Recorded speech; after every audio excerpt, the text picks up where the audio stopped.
After a long stop, as the aircraft has not been electrically supplied for at least 6 hours, one of the first items to check is the status of the batteries.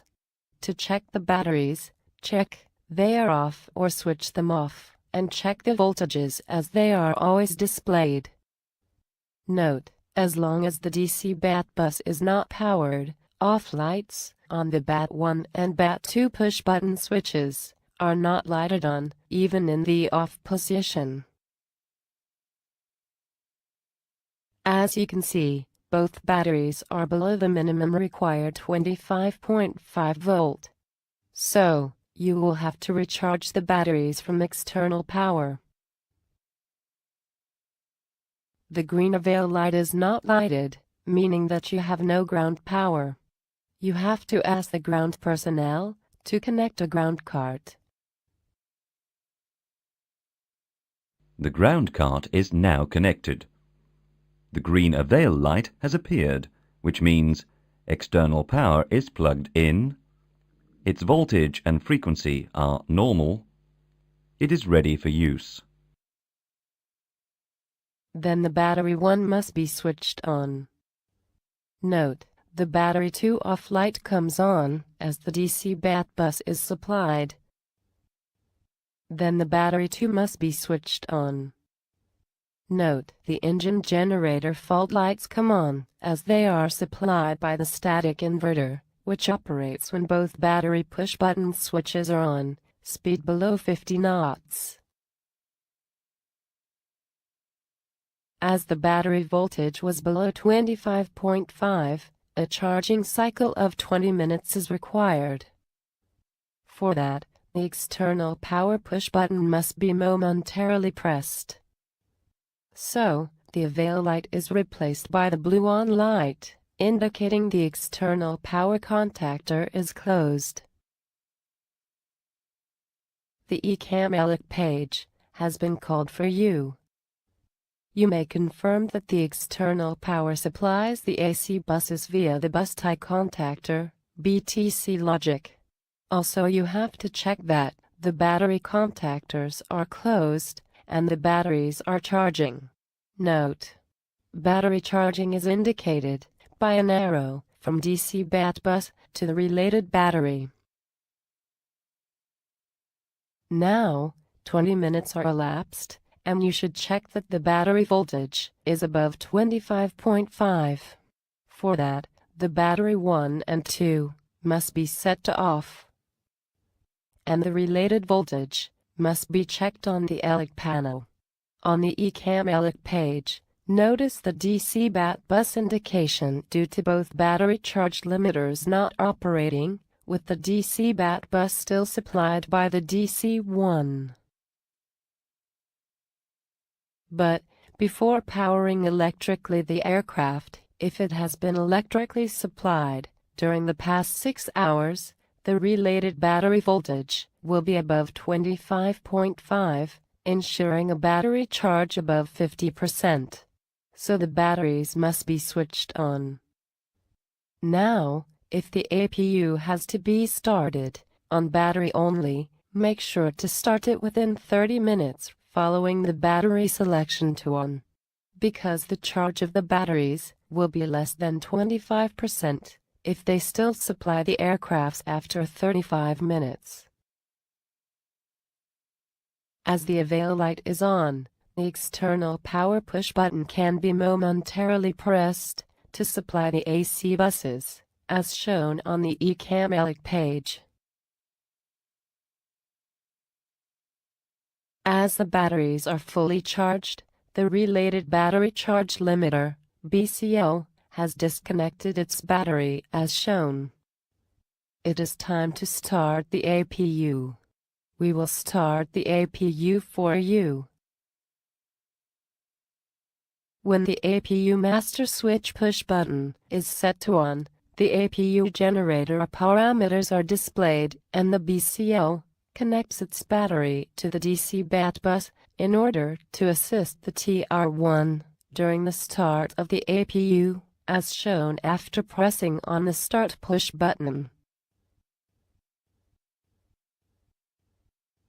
Then, when the APU avail light is on, the APU generator is energized. Now, it is time to switch off the external power. We will do it for you. When the external power push button is momentarily pressed, with the on light on, it is replaced by the green avail light, so the external power contactor is open. This allows now the APU generator line contactor to close, shown by the related green line and by the generator load.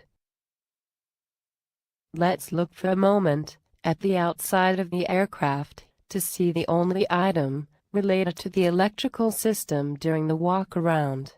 You should check that the external power access door is closed, if not in use. Before starting the engines, we have to check the charge of the batteries by initiating a charging cycle. For that, the ECAM page must be called, and both battery push-button switches must be set to off, then to on. We will do it for you. As soon as the related battery push-button switch is set back to on, the related BCL connects the battery. A battery is correctly loaded when its current drops below 60 amperes after 10 seconds and continues to decrease. If not, you must wait until the charging cycle is completed and perform this check again. Note, the charging cycle is completed when the BCL has disconnected the battery.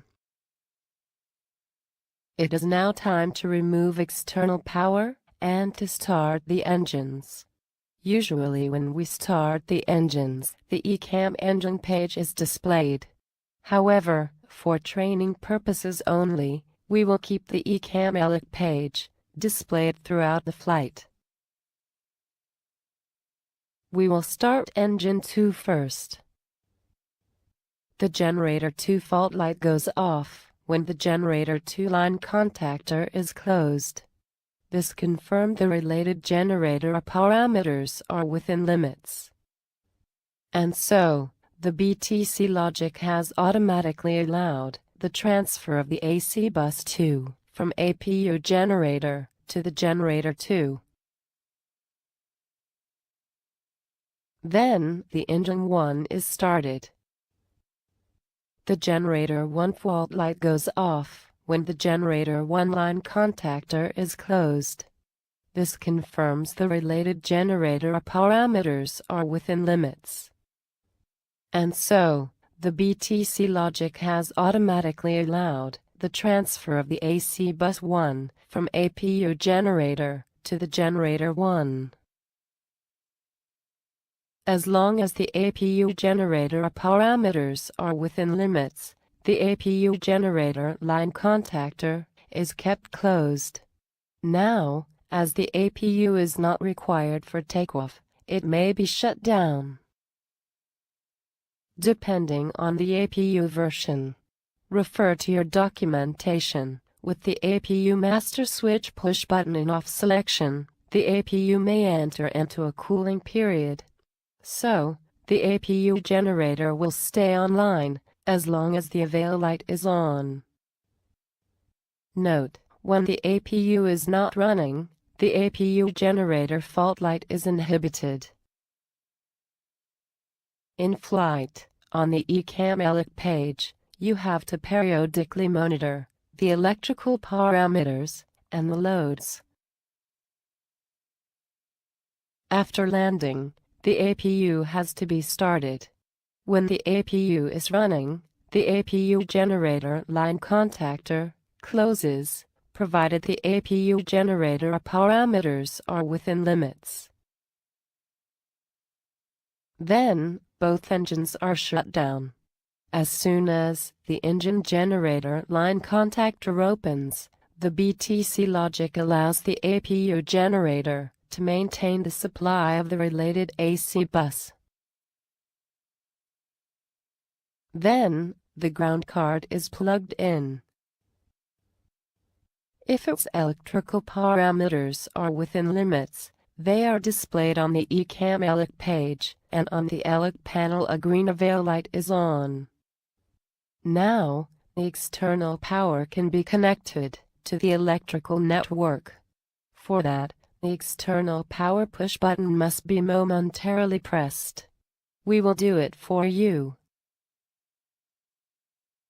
When it is momentarily pressed, the avail light is replaced by the blue on light, which indicates the external power line contactor is closed. This is confirmed on the ECAM ELEC page by the green line. Note, when the external power line contactor is closed, the APU generator line contactor is automatically open. Also, the external power line contactor is kept closed as long as the external power parameters are within limits. If APU is not required, it can be shut down as shown. Then, before leaving the aircraft, the external power can be switched off, as shown. Note, when only batteries are connected to the electrical network, the ECAM display units are no longer available. Then, before setting both battery push-button switches to off, make sure that the APU has been shut down at least 2 minutes before, in order to have DC power available to completely close the APU air intake flap. When the batteries are switched off, no more power is available. So, on the ELEC panel, only the battery voltage indications are still on, as they are LCDs, and directly supplied by the related battery hot bus.